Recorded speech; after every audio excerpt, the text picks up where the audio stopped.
And let's now go to the talk about the negatives of that game. Odegaard got injured. He suffered a medial collateral ligament injury. So that will take him out for at least minimum 2 to 3 months, right, on his left knee. And Have they confirmed it though? yes, it's Has it been confirmed. confirmed? Yeah, it's confirmed that I don't know how long he's going to be out for, but that's exactly what happened to him. The medial collateral ligament injury. But so I was reading Yeah. somewhere that MCL could be like 2 weeks, 3 weeks though. That's what I Yeah, I read don't. somewhere. Yeah, I read it could be 4 to 6 weeks. I don't know who. I'm not a medical expert, but whatever. So, for me, I'm just thinking like, who is going to replace that creativity in the Arsenal's 11? Because at the start of this episode, you said you were happy to see Zubimendi, Rice, Odegaard. We enjoyed it in the No, Newcastle no. game.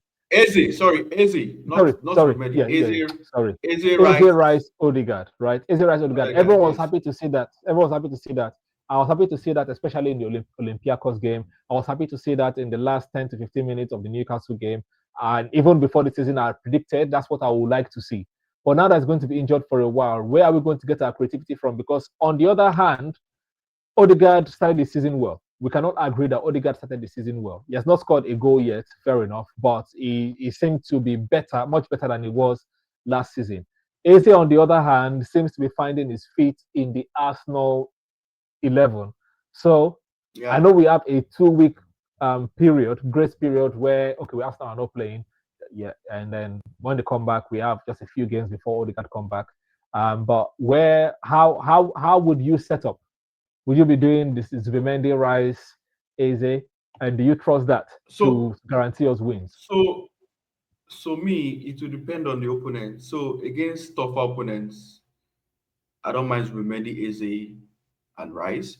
But if I'm playing at home to like maybe Fulham, who are we playing next? I think who are we playing? Do you We are know? playing Like Fulham the next. We are Leicester playing team, Fulham basically. next. So basically, the Leicester teams, I don't mind playing Nwaneri, Eze, and Mm. Rice. That'll be Mm. my midfield when I think the opponents are going to come there to like a little bit of sit back But and not they're not going to have much. one area is a bit different to Rice though, because when Odegaard was on the pitch, Odegaard was playing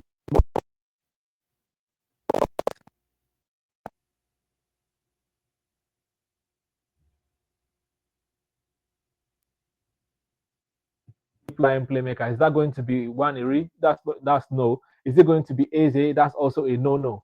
So you see, I think that's going to be a conundrum for us if we want to be handbrake of FC at home. Yeah, but I that's what I want. But I know the manager is going to revert back to type and play his safe formation, which is Zubimendi, Rice, and probably Eze.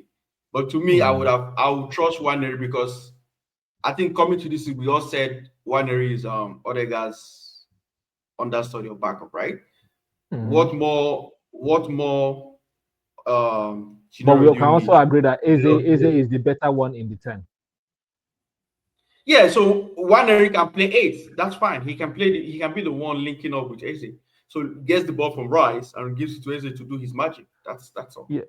Another thing that Odegaard gives to us that we are underrating is the press, the intense press that Odegaard seems to always start. You don't at least the press. Who else is going to do that Yeah, for us now?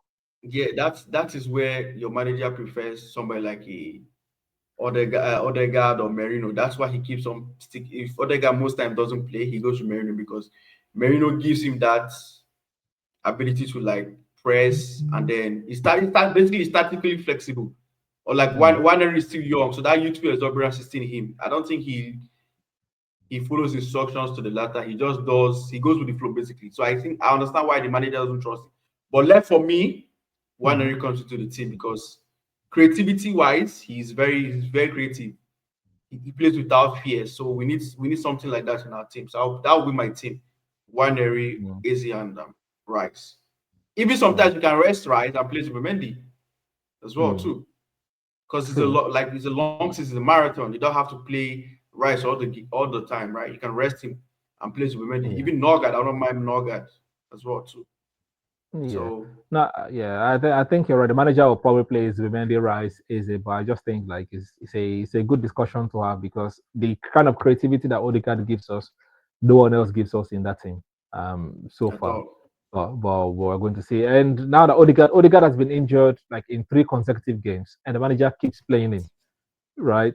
That also shows how important Odegaard is to the Arsenal Yeah, team, isn't it? he's important. He's our captain for a reason.